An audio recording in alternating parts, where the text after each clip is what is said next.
I heard a quote that goes like this: Jesus turned my worst chapter into the reason why I still have a story. Think about that. The thing that was supposed to break me, the thing that was supposed to define me, the thing that should have been the end of me, God used it for good. And you've probably felt like you've been in that same exact situation. Imagine reading a book and stopping at the worst chapter. The chapter where everything falls apart. The chapter where the character loses. The chapter where nothing just seems to make sense. You think that the story is over, but the author wasn't finished writing.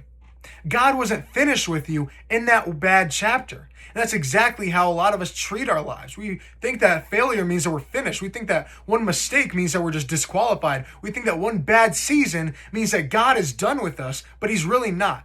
But God has never been limited to one bad chapter. Ask about Joseph, right? His brothers betrayed him. He was sold into slavery. He was thrown into prison. He was forgotten, right? Yeah, every chapter that should have been a step back and looked like a step back became part of God's plan, and he used it for good. Genesis 50:20 says, "You intended to harm me, but God intended it for good to accomplish what is now being done, the saving of many lives."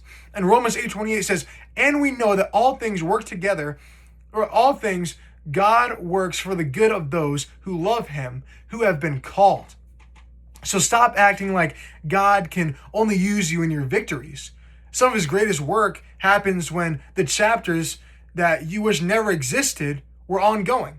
The chapter that almost ended you might be the chapter that God uses to save somebody else.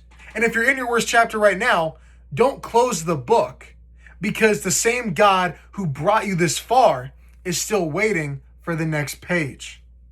Thank you guys so much for watching. As always, don't forget to pray today.